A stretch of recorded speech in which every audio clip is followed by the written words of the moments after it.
ഈ സ്റ്റുഡൻസ് നമ്മളുടെ പാർട്ട് 2 നമുക്ക് സ്വാഗതം പറയുന്നു. നമ്മുടെ ആദ്യത്തെ പോയിന്റ് അഡ്സോർപ്ഷൻ ഫ്രം സൊല്യൂഷൻ എന്നുള്ളതാണ്. ഞാൻ പറഞ്ഞായിരുന്നു ഷുഗർ ഇൻഡസ്ട്രിയിൽ നമ്മൾ ഷുഗർ നമുക്ക് ആദ്യമേ കിട്ടുമ്പോൾ അതിന് കളറായിരിക്കും. പക്ഷെ നമുക്ക് കിട്ടുന്ന ചിലപ്പോൾ ഒരു ചുമല കളറായിരിക്കും. നമുക്ക് കിട്ടുന്ന ഷുഗർ നല്ല വൈറ്റ് കളറുള്ള ക്രിസ്റ്റലാണ്. അപ്പോൾ ആ കളറ് മാറ്റുന്നത് അതിൻ്റെ അകത്തോട്ട് ചാർക്കോൾ ആഡ് ചെയ്ത് ആ ചാർക്കോൾ ഈ ഷുഗറിൻ്റെ അകത്തുള്ള കളറിനെ അഡ്സോർബ് ചെയ്യും. അപ്പോൾ ആ ഒരു സിറ്റുവേഷനാണ് നമ്മളിപ്പം പറയുന്നത് അഡ്സോർപ്ഷൻ ഫ്രം സൊല്യൂഷൻ. ഷുഗർ സൊല്യൂഷൻ്റെ അകത്തു നിന്ന് കളറിനെ അഡ്സോർബ് ചെയ്യുന്നു. അപ്പോൾ അതിൻ്റെ ഇക്വേഷൻ നമ്മൾ നേരത്തെ പഠിച്ച effect of pressure on adsorption, ആ പോയിൻറ്റുമായിട്ട് അതിൻ്റെ ഇക്വേഷനുമായിട്ട് വളരെ സിമിലറാണ്. അവിടെ നമ്മൾ പഠിച്ച x/m = k × p⁻⁴ ആണ്. ഒരു സൊല്യൂഷൻ്റെ അകത്ത് കോൺസെൻട്രേഷനാണ് ഇമ്പോർട്ടൻറ്റ് ടേം. ഒരു ഗ്യാസ് ആയിട്ടുള്ള സാധനത്തിനാണ് പ്രഷർ ഉള്ളത്, എന്നാൽ സൊല്യൂഷൻ്റെ അകത്ത് കോൺസെൻട്രേഷൻ ഉള്ളത്. അതുകൊണ്ട് പ്രഷറിന് പകരം നേരത്തെ നമ്മൾ പഠിച്ച ലാങ്മൂർ അഡ്സോർപ്ഷൻ ഐസോതേർമിൻ്റെ പ്രഷറിന് പകരം കോൺസെൻട്രേഷൻ ആക്കി കഴിഞ്ഞാൽ നമുക്ക് ഈ അഡ്സോർപ്ഷൻ ഫ്രം സൊല്യൂഷൻ എന്നുള്ള കാര്യം കിട്ടും. അപ്പോൾ നേരത്തെ പറഞ്ഞ പോലെ x/m എക്സ്റ്റെൻറ്റ് ഓഫ് അഡ്സോർപ്ഷൻ ആണ്, k ഒരു കോൺസ്റ്റൻ്റ് ആണ്, c എന്ന് പറയുന്ന കോൺസെൻട്രേഷൻ ഓഫ് സൊല്യൂഷൻ ആണ്, 1/n വാല്യൂ നമ്മൾ നേരത്തെ പറഞ്ഞതുപോലെ 0ക്കും 1നും ഇടയ്ക്കുള്ള വാല്യൂ ആയിരിക്കണം. അപ്പോൾ അതെല്ലാം പഴയ പോലെ തന്നെ. ഇനി നമുക്കതിനൊരു ലോഗരിതമിക് ഇക്വേഷൻ കൊടുക്കാം. ലോഗരിതം എടുത്താൽ മതി. log x/m = log k + 1/n × log c. അപ്പോൾ അവിടെ കൂടുതൽ എക്സ്പ്ലനേഷൻ്റെ ആവശ്യമില്ല, പഴയ ഇക്വേഷൻ തന്നെ. നമുക്ക് വേണമെങ്കിൽ അതിനൊരു ലോഗരിതമിക് പ്ലോട്ട് വരയ്ക്കാം. ആ ലോഗരിതമിക് പ്ലോട്ട് പഴയ പോലെ തന്നെ. അവിടെ നമ്മൾ വരയ്ക്കേണ്ടത് log x/m along the y-axis and log c along the x-axis. അതൊരു സ്ട്രെയിറ്റ് ലൈൻ ആയിരിക്കും വിത്ത് slope 1/n and y-intercept log k. പഴയ ആ ഗ്രാഫിൻ്റെ log p എന്നുള്ളത് മാറ്റിയിട്ട് log c ആക്കി കഴിഞ്ഞാൽ ഇതിൻ്റെ ലോഗരിതമിക് പ്ലോട്ടായിട്ട് നമ്മൾക്ക് കിട്ടും. ഇനി നമുക്ക് ആപ്ലിക്കേഷൻസ് ഓഫ് അഡ്സോർപ്ഷൻ. അഡ്സോർപ്ഷൻ എന്തൊക്കെ ആപ്ലിക്കേഷൻസ് ആണ്? നമ്മൾ പലതും ഇങ്ങനെ ഈ തുടക്കം കഴിഞ്ഞ ക്ലാസ്സിലും ഒക്കെ പലതും പറഞ്ഞു കഴിഞ്ഞു. അപ്പോൾ നമ്മൾ വീണ്ടും അടുത്തേക്ക് പോവുകയാണ്, അതിൻ്റെ ആപ്ലിക്കേഷൻസിലേക്ക് പോവുകയാണ്. Production of high vacuum. ഇപ്പോൾ അൾട്രാ ഹൈ വാക്വം എന്ന് പറയുന്നത്, അതായത് എയർ ഒട്ടും തന്നെ ഇല്ലാത്ത ഒരു കണ്ടീഷൻ നമുക്ക് ഒരിക്കലും ഉണ്ടാകാൻ പറ്റില്ല. അപ്പോൾ അൾട്രാ ഹൈ വാക്വം വേണമെങ്കിൽ അതിനുള്ള ഒരു മെത്തേഡ് ഈ അഡ്സോർപ്ഷൻ നടത്തുക. ഇപ്പം നമുക്ക് ഒരു ചെറിയ കണ്ടെയ്നർ എടുത്തു, അതിൻ്റെ അകത്തൊരു അല്പം ഗ്യാസ് ഉണ്ട്. നമ്മൾ കഴിവതും ഗ്യാസ് അതിൻ്റെ അകത്തൊന്നും എടുത്ത് മാറ്റി, പക്ഷെ ഇപ്പോഴും അതിൻ്റെ അകത്തൊരല്പം കാണും. ആ ഗ്യാസിനെ കൂടെ നമുക്ക് റിമൂവ് ചെയ്യണമെങ്കിൽ ആ ഗ്യാസിനെ അഡ്സോർബ് ചെയ്യുന്ന ഏതെങ്കിലും അഡ്സോർബൻ്റ് അതിൻ്റെ അകത്തോട്ട് ആഡ് ചെയ്യുക. അപ്പോൾ ആ ഗ്യാസിനെ അഡ്സോർബ് ചെയ്ത് ഈ അഡ്സോർബൻറ്റിൻ്റെ സർഫസിലേക്ക് നിർത്തും. അപ്പോൾ അവിടെ ഒട്ടും തന്നെ ഗ്യാസ് അതിൻ്റെ അകത്ത് കാണില്ല. അപ്പോൾ അൾട്രാ ഹൈ വാക്വം നമുക്ക് പ്രിപ്പയർ ചെയ്യാൻ പറ്റും. ഗ്യാസ് മാസ്ക് ഞാൻ കഴിഞ്ഞ ക്ലാസ്സിൽ പറഞ്ഞിട്ടുണ്ടായിരുന്നു തോന്നുന്നു. അണ്ടർഗ്രൗണ്ട് മൈനിലൊക്കെ വർക്ക് ചെയ്യുന്ന ആൾക്കാർ പലപ്പോഴും പോയിസണസ് ഗ്യാസിനെ അവോയ്ഡ് ചെയ്യാൻ വേണ്ടി അഡ്സോർബൻ്റ് ഫില്ല് ചെയ്ത മാസ്ക് ആയിരിക്കും അവർ യൂസ് ചെയ്യുന്നത്. അപ്പോൾ ഇവർ താഴോട്ട് ചെല്ലുമ്പം എന്തെങ്കിലും ഒരു ഗ്യാസ്, പോയിസണസ് ഗ്യാസ് അവിടെ ഉണ്ടെങ്കിൽ അവർ ഇൻഹെയിൽ ചെയ്യുമ്പോൾ ആ പോയിസണസ് ഗ്യാസ് ഇവിടെ കയറി വരും. പക്ഷേ ഈ പോയിസണസ് ഗ്യാസ് ഈ അഡ്സോർബൻ്റ് അഡ്സോർബ് ചെയ്യുന്നതുകൊണ്ട് അവരുടെ ഉള്ളിലേക്ക് പോകില്ല. ഇവിടെ വെച്ച് നമ്മളുടെ ഈ മൗത്തിൻ്റെ ഭാഗത്ത് വെച്ച് പോയിസണസ് ഗ്യാസിനെ അഡ്സോർബ് ചെയ്യും. അപ്പോൾ ഗ്യാസ് മാസ്കിൻ്റെ അകത്തൊരു സേഫ്റ്റി പ്രിക്കോഷൻ എന്നുള്ള നിലയിൽ ഈ പറയുന്ന അഡ്സോർബൻ്റ് യൂസ് ചെയ്യുന്നുണ്ട്. Control of humidity. ഞാൻ ആദ്യത്തെ ക്ലാസ്സിൽ പറഞ്ഞിരുന്നു, നമ്മൾ ഇലക്ട്രോണിക് എക്യുപ്മെൻറ്റ്സിൻ്റെ അകത്ത് പലപ്പോഴും ഈ അഡ്സോർബൻ്റായിട്ട് സിലിക്ക ജെൽ യൂസ് ചെയ്യും. അതിന് കാരണം ഇതാണ്, ഹ്യൂമിഡിറ്റിയെ അഡ്സോർബ് ചെയ്ത് അതിൻ്റെ അകത്തുള്ള വാട്ടർ വേപ്പർ ഇല്ലാതാക്കുക എന്നുള്ള ഉദ്ദേശത്തിൽ ഈ ഹ്യൂമിഡിറ്റി അഡ്സോർബ് ചെയ്തുകൊണ്ട് ഈ വാട്ടർ വേപ്പറിനെ ഇല്ലാതാക്കാൻ നമുക്ക് അഡ്സോർബൻ്റായിട്ട് സിലിക്ക ജെൽ യൂസ് ചെയ്യാം. Removal of colouring matter from solution. ഞാൻ ഷുഗറിൻ്റെ കാര്യം പറഞ്ഞു. ഷുഗർ ഇൻഡസ്ട്രിയിൽ ഷുഗറിൻ്റെ പ്രിപ്പയർ ചെയ്ത് കഴിയുമ്പോൾ അതിൻ്റെ കളർ ഡിഫറെൻ്റ് ആണ്. അതിൻ്റെ കളറിനെ അഡ്സോർബ് ചെയ്താണ് ഈ പറയുന്ന വൈറ്റ് കളറിലേക്ക് മാറ്റുന്നത്. Heterogeneous catalysis. നമുക്ക് ഈ ചാപ്റ്ററിൽ തന്നെ പഠിക്കാനുള്ള ഒരു പോയിൻ്റാണ് കറ്റാലിസിസ് എന്ന് പറയുന്നത്. അപ്പോൾ അടുത്ത പോയിൻ്റ് അതാണ്. അപ്പോൾ അതിലേക്ക് നമ്മൾ വരുമ്പോൾ കൂടുതൽ ഡീറ്റെയിൽസ് നമുക്ക് അവിടുന്ന് കിട്ടും. Separation of inert gas. Inert gas react ചെയ്യില്ല. അപ്പം പലപ്പോഴും എയറിൻ്റെ അകത്ത് ഈ ഇനേർട്ട് ഗ്യാസ് എല്ലാം തന്നെയുണ്ട്, മിക്കവാറും എല്ലാം തന്നെയുണ്ട്. അപ്പോൾ അതിനെ സെപ്പറേറ്റ് ചെയ്യണമെങ്കിൽ അഡ്സോർബ് ചെയ്തെടുത്താണ്, ഹീലിയത്തിനെ അഡ്സോർബ് ചെയ്തെടുത്ത് കഴിയുമ്പോൾ ഹീലിയം ഈ അഡ്സോർബൻറ്റിലേക്ക് വന്നിരിക്കും. ബാക്കി എല്ലാത്തിനെ സെപ്പറേറ്റ് ചെയ്യുന്നു. ഇനി ഇതിൻ്റെ അകത്ത് നമുക്ക് ഡീസോർബ് ചെയ്തെടുത്താൽ മതി. അപ്പം separation of inert gas. In curing diseases. പല രോഗങ്ങളുമൊക്കെ നമ്മൾ ഇല്ലാതാക്കാനായിട്ട് ഈ പറയുന്ന അഡ്സോർബിങ് ടെക്നോളജി നമ്മൾ യൂസ് ചെയ്യുന്നുണ്ട്. രോഗമുണ്ടാക്കുന്ന രോഗാണു നമ്മൾ മരുന്ന് അപ്ലൈ ചെയ്യും. ആ മരുന്നിൻ്റെ അകത്തുള്ള ആക്റ്റീവ് കണ്ടൻറ്റിനെ ഈ അഡ്സോർബ് ചെയ്ത് രോഗം ഉണ്ടാക്കുന്ന രോഗാണുക്കൾക്കെതിരെ പ്രതിരോധിക്കാനായിട്ട് സാധിക്കും. നമ്മളുടെ അടുത്ത പോയിൻ്റ് കറ്റാലിസിസ് എന്ന് പറയുന്ന പോയിൻ്റാണ്.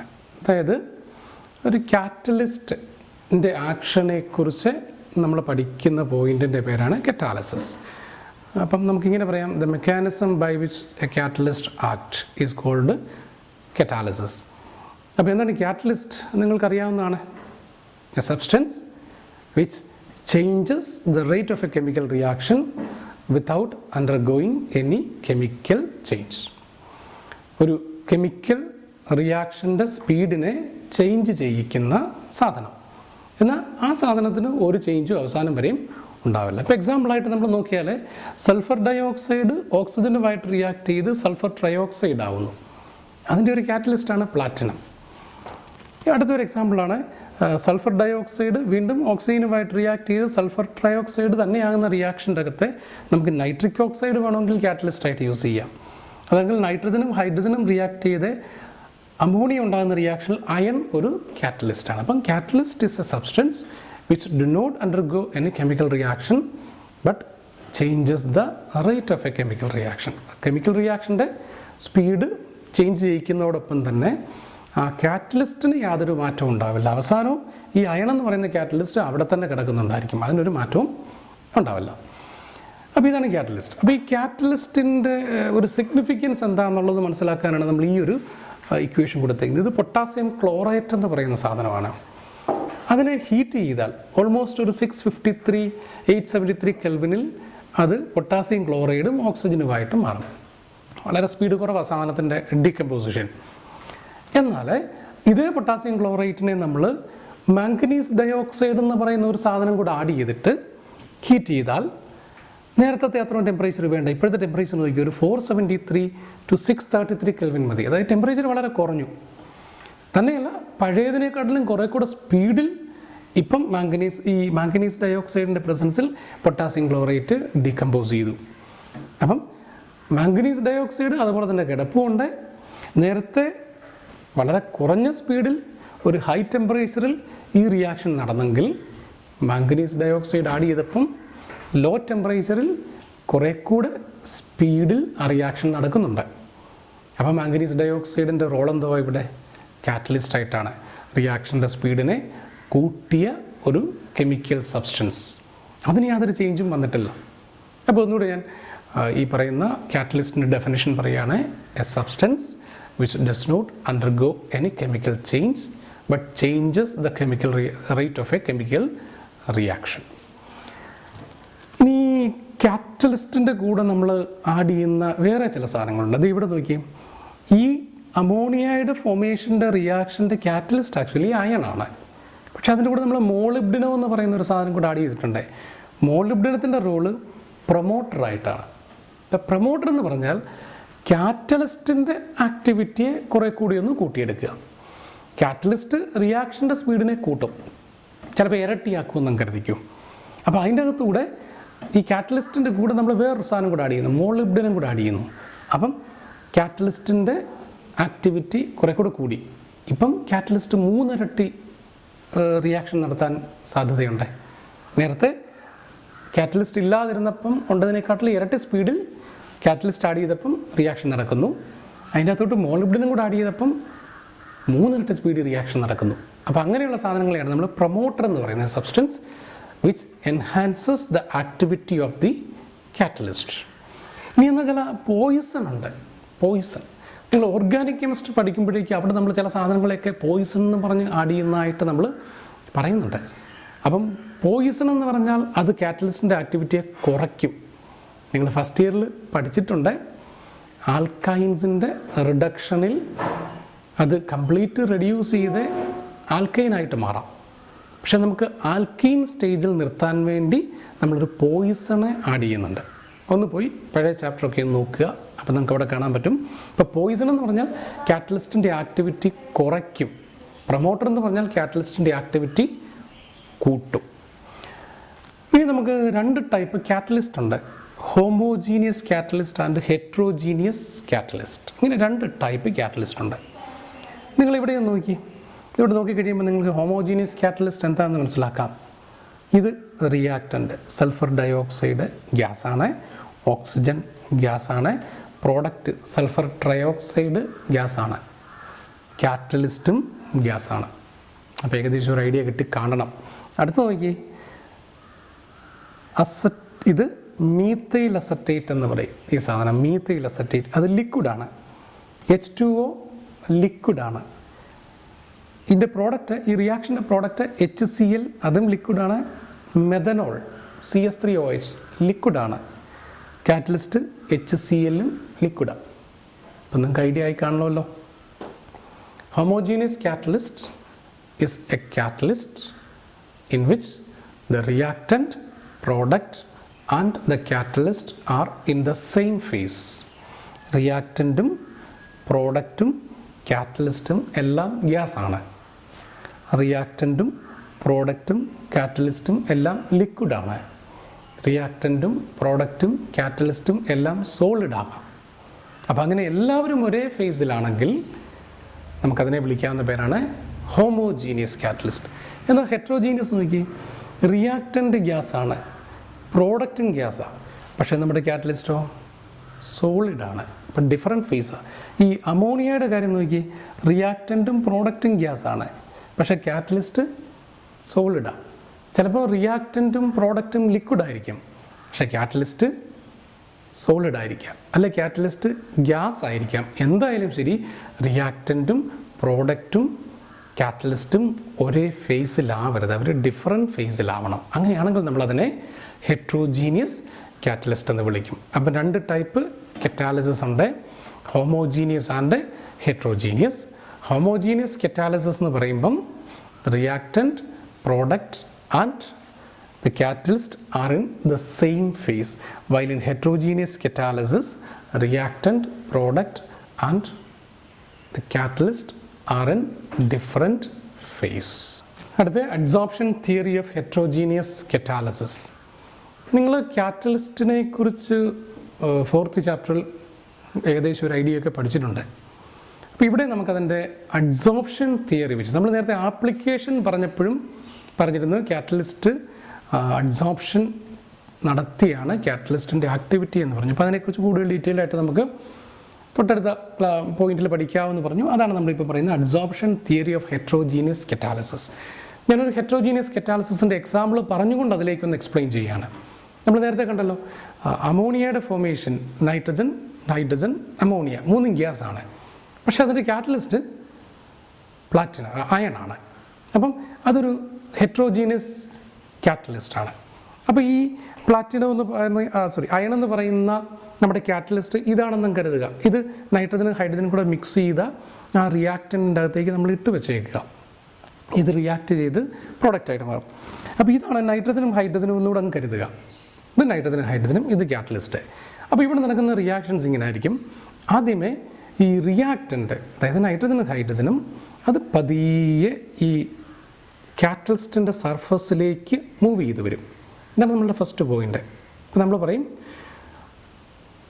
Migration of reactant molecules towards the surface of the catalyst. Okay, movement of reactant molecules towards the surface of the catalyst. രണ്ടാമത്തെ പോയിൻ്റ്, ഇത് അഡ്സോർപ്ഷൻ തിയറിയാണെന്നാണ് നമ്മൾ പറഞ്ഞത്. അപ്പോൾ രണ്ടാമത്തെ പോയിൻ്റ് അതാണ്, these reactant molecules are adsorbed to the surface of the catalyst. ഇങ്ങനെ കാറ്റലിസ്റ്റിൻ്റെ സർഫസിലേക്ക് ഇവരെ അഡ്സോർബ് ചെയ്ത് നിർത്തും. അപ്പോൾ ഇതൊരു കെമിസോപ്ഷനാണ്. ഈ അഡ്സോർബ് ചെയ്യുമ്പം അതൊരു കെമിസോപ്ഷൻ വഴിയാണ് നടക്കുന്നത്. നമ്മൾ ആദ്യത്തെ ക്ലാസ്സിൽ കെമിസോപ്ഷനും ഫിസിസോപ്ഷനും കണ്ടായിരുന്നു. അവിടെ നമ്മൾ പറഞ്ഞൊരു പോയിൻ്റ് ഉണ്ടായിരുന്നു, കെമിസോപ്ഷൻ്റെ എൻതാൽപ്പി ഓഫ് അഡ്സോർപ്ഷൻ വളരെ ഹൈ ആണ്, 80 to 240 kilo joule per mole. അപ്പോൾ ഇവിടെ ഏകദേശം ഒരു 240 kilo joule per mole energy release ചെയ്യും. ആ എനർജി വളരെ ഹൈ ആണ്. ഇനി നമ്മൾ വേറൊരു പോയിൻ്റൂടെ അവിടെ ഡിഫറൻസ് പറഞ്ഞപ്പോഴേക്കും പറഞ്ഞിരുന്നു, കെമിസോപ്ഷനെ എൻതാൽപ്പി ഓഫ് അഡ്സോർപ്ഷൻ അതിൻ്റെ റിയാക്ഷനെ ഹെൽപ്പ് ചെയ്യും.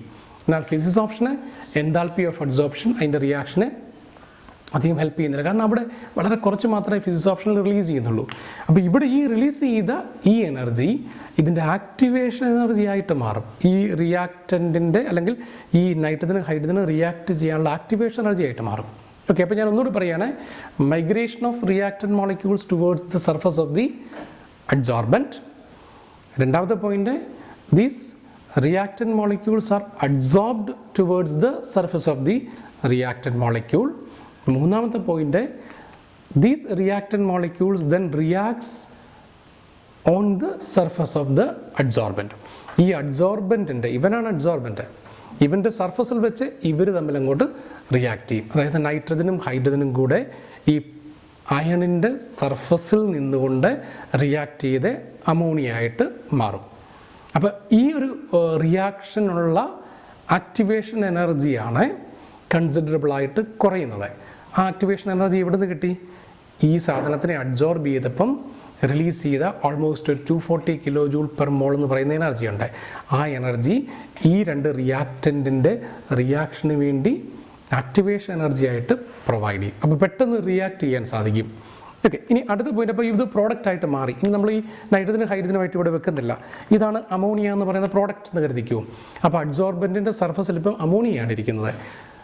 Next step, this product is slowly desorbed from the surface of the adsorbent. അഡ്സോർബൻറ്റിൽ നിന്നും ഈ അമോണിയ എന്ന് പറയുന്ന പ്രോഡക്റ്റ് ഡീസോർബ് ചെയ്ത് വരും. Last point, this product molecule moves away from the surface of the adsorbent.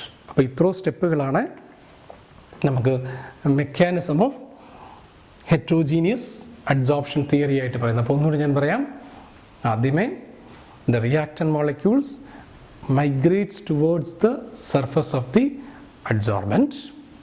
രണ്ടാമത്തെ point, these reactant molecules are adsorbed on the surface of the reactant molecule. മൂന്നാമത്തെ point, these reactant molecules reacts on the surface of the adsorbent molecule, adsorbent. നാലാമത്തെ point, the product formed slowly desorbs from the adsorbent. അഞ്ചാമത്തെ point, the product molecule formed migrates away from the adsorbent molecule. അങ്ങനെ reaction complete ചെയ്ത് കഴിഞ്ഞു. ഇനി നമുക്ക് ഇതിൻ്റെ അകത്ത് പഠിക്കാനുള്ള രണ്ട് പോയിന്റ് ഇതാണ്, ആക്ടിവിറ്റി ആൻഡ് സെലക്ടിവിറ്റി. പലപ്പോഴും എക്സാമിന് വരുന്ന ഡിഫറൻസ് ആയിട്ട് ചോദിക്കുന്ന ഒരു പോയിന്റാണ് ആക്ടിവിറ്റി ആൻഡ് സെലക്ടിവിറ്റി. ആക്ടിവിറ്റി എന്ന് പറഞ്ഞാൽ ഇത്രയേ ഉള്ളൂ, വളരെ സിമ്പിളാണ് സാധനം. The ability of a catalyst to increase the rate of a chemical reaction. കാറ്റലിസ്റ്റിൻ്റെ ഡ്യൂട്ടി എന്താണെന്നാണ് പറയുന്നത്. Catalyst is to increase the rate of a chemical reaction, and the ability of the catalyst to increase the rate of the chemical reaction is called activity. While selectivity, and the definition inginana, the ability of a catalyst to yield a particular product is called selectivity. ഒരു കാറ്റലിസ്റ്റാണ് തീരുമാനിക്കുന്നത് reactant molecule ഏത് product ആയിട്ട് മാറണം. അങ്ങനെ തീരുമാനിക്കാനുള്ള കാറ്റലിസ്റ്റിൻ്റെ കപ്പാസിറ്റിയെ നമ്മൾ വിളിക്കുന്ന പേരാണ് സെലക്ടിവിറ്റി. അതിൻ്റെ ഒരു എക്സാമ്പിളാണ് ഈ കൊടുത്തേക്കുന്നത്. നിങ്ങളിവിടെ ശ്രദ്ധിച്ച്, റിയാക്റ്റൻ്റ് മോളിക്യൂൾ ഈ മൂന്ന് കേസിൽ ഒന്ന് തന്നെയാണ്. കാർബൺ മോണോക്സൈഡ് ആൻഡ് ഹൈഡ്രജൻ ആണ് റിയാക്റ്റൻ്റ് മോളിക്യൂൾ. പക്ഷേ പ്രോഡക്റ്റ് നോക്കി ഓരോ കേസിലും ഡിഫറൻറ്റാണ്, കാറ്റലിസ്റ്റും ഡിഫറൻറ്റാണ്. അപ്പോൾ നമുക്ക് നോർമലായിട്ട് പറയാം, ഈ നിക്കൽ എന്ന് പറയുന്ന കാറ്റലിസ്റ്റ് വന്നപ്പോൾ കാർബൺ മോണോക്സൈഡിനെയും ഹൈഡ്രജനെയും കൂടെ അത് മീത്തൈനും വാട്ടറുമാക്കി മാറ്റി. എന്നാൽ copper, zinc oxide and chromium trioxide എന്ന് പറയുന്ന കാറ്റലിസ്റ്റ് വന്നപ്പോൾ സെയിം റിയാക്റ്റൻറ്റിനെ അത് മെത്തനോളാക്കി മാറ്റി. ഇനി കോപ്പറാണ് കാറ്റലിസ്റ്റ് എങ്കിൽ സെയിം റിയാക്റ്റൻറ്റിനെ ഫോമാൽഡിഹൈഡ് ആക്കി മാറ്റി. അപ്പോൾ ഒരേ ടൈപ്പ് റിയാക്റ്റൻ്റ്, പക്ഷെ പ്രോഡക്റ്റ് ഏതാണെന്ന് തീരുമാനിച്ചത് അവിടെ കാറ്റലിസ്റ്റാണ്. അതാണ് സെലക്ടിവിറ്റി എന്ന് പറയുന്ന point. The ability of the catalyst to yield a particular reactant to a particular product. റിയാക്ഷനെ ഒരു പർട്ടിക്കുലർ പ്രോഡക്റ്റ് ആക്കി മാറ്റാനുള്ള കാറ്റലിസ്റ്റിൻ്റെ ആ കപ്പാസിറ്റിയാണ് നമ്മൾ സെലക്ടിവിറ്റി എന്ന് പറയുന്നത്. While activity is the ability of a catalyst to increase the speed of a chemical reaction. ഇനി നമുക്ക് അടുത്ത പോയിന്റ് പറയാനുള്ളത് ഷേപ്പ് സെലക്റ്റീവ് കറ്റാലിസിസ് എന്ന് പറയുന്ന സാധനമാണ്. ആ പേരിൽ തന്നെയുണ്ട്, ഷേപ്പ് സെലക്റ്റീവ് കറ്റാലിസിസ്. ഷേപ്പിനെ ഡിപ്പെൻഡ് ചെയ്ത് കാറ്റലിസ്റ്റിൻ്റെ ആക്ഷൻ വരുന്നതിനെയാണ് ഷേപ്പ് സെലക്റ്റീവ് കറ്റാലിസിസ് എന്ന് പറയുന്നത്. അതിൻ്റെ ഒരു എക്സാമ്പിളാണ് സിയോളൈറ്റ് എന്ന് പറയുന്ന സാധനം. നിങ്ങൾ 11ാം ക്ലാസ്സിൽ ഹൈഡ്രജൻ എന്ന് പറയുന്ന ചാപ്റ്ററിൽ സിയോളൈറ്റ് എന്ന് പറയുന്ന സാധനത്തിനെക്കുറിച്ച് പഠിച്ചിട്ടുണ്ട്. നമ്മൾ ഹാർഡ് വാട്ടറിനെ സോഫ്റ്റ് ആക്കാൻ നമ്മൾ സിയോളൈറ്റ് യൂസ് ചെയ്യുമെന്ന് പറഞ്ഞു. അപ്പോൾ നമ്മൾ ചെയ്യുന്ന കാര്യം ഇത്രയേ ഉള്ളൂ, ഈ ഹാർഡ് വാട്ടർ ഈ സിയോളൈറ്റിൻ്റെ അകത്തോട്ട് ആഡ് ചെയ്യും, അതിൻ്റെ അകത്തോട്ട് പുറത്തോട്ട് വരുന്നത് സോഫ്റ്റ് വാട്ടർ ആയിരിക്കും. അപ്പോൾ അവിടെ ശരിക്കും ഈ പറയുന്ന കാറ്റലിസ്റ്റ് സിയോളൈറ്റ് എന്ന് പറയുന്ന കാറ്റലിസ്റ്റ് അത് ഈ കാറ്റലിസ്റ്റ് അത് ആക്ട് ചെയ്യുന്നത് അതിൻ്റെ അകത്ത് ചെറിയ മൈക്രോ പോഴ്സ് ഉണ്ട്. പോറെന്ന് പറഞ്ഞാൽ ചെറിയ ചെറിയ ഹോള് നമുക്ക് കാണാൻ സാധിക്കത്തില്ല. ഹണി ലൈക്ക് കോംബ് സ്ട്രക്ചർ എന്നാണ്, ഹണി കോംബ് ലൈക്ക് സ്ട്രക്ചർ എന്നാണ് അതിനെ പറയുന്നത്. അതായത് തേനീച്ചയുടെയൊക്കെ അടയുണ്ട്, ആ അടയുടെ അതേപോലെ ആയിരിക്കും ഇതിൻ്റെ അകത്തുള്ള മൈക്രോ പോഴ്സ്. അപ്പം ഈ മൈക്രോ പോറിൻ്റെ അകത്തുള്ള ഷേപ്പിൻ്റെ പ്രത്യേകത അനുസരിച്ചാണ് അതിൻ്റെ അകത്തൂടെ കടന്നു പോരുമ്പം ആ സാധനത്തിൻ്റെ റിയാക്ഷൻ നടക്കുന്നത്. അതുകൊണ്ടാണ് നമ്മളതിനെ ഷേപ്പ് സെലക്റ്റീവ് കാറ്റലിസ്റ്റ് എന്ന് പറയുന്നത്. അങ്ങനെയുള്ള ഒരു എക്സാമ്പിളാണ് ZSM5, zeolite sieve of micro porosity 5 എന്നാണ് അതിൻ്റെ ഫുൾ ഫോം. അത് ആൽക്കഹോളിനെ പെട്രോളാക്കി മാറ്റും. നമ്മൾ ആൽക്കഹോൾ ഇതിൻ്റെ അകത്ത് ആഡ് ചെയ്താൽ മതി, അതിൻ്റെ അകത്തുനിന്ന് പുറത്തോട്ട് വരുന്നത് പെട്രോളായിരിക്കും. ഇനി ഒരു കാര്യം കൂടെ പറഞ്ഞാൽ നമുക്കത് നിർത്താം. നമ്മുടെ ഈ സിയോളൈറ്റ് എന്ന് പറയുന്നത് അലുമിനോ സിലിക്കേറ്റ്സ് ആണ്. അതിൻ്റെ അകത്ത് അലൂമിനിയം ഓക്സിജൻ സിലിക്കൺ ബോണ്ടുണ്ട്. ഈ ബോണ്ട് നേരത്തെ പറഞ്ഞതുപോലെ ഒരു മോളിക്യൂളാണത്. അതിൻ്റെ shape honey comb like structure ആയിരിക്കും. ആ സ്ട്രക്ചറിൻ്റെ പ്രത്യേകത, ആ സ്ട്രക്ചറിൻ്റെ ഷേപ്പിൻ്റെ പ്രത്യേകതയാണ് ഇതിനെ കാറ്റലിസ്റ്റായിട്ട് ആക്ട് ചെയ്യുന്നതിൽ ഹെൽപ്പ് ചെയ്യുന്നത്.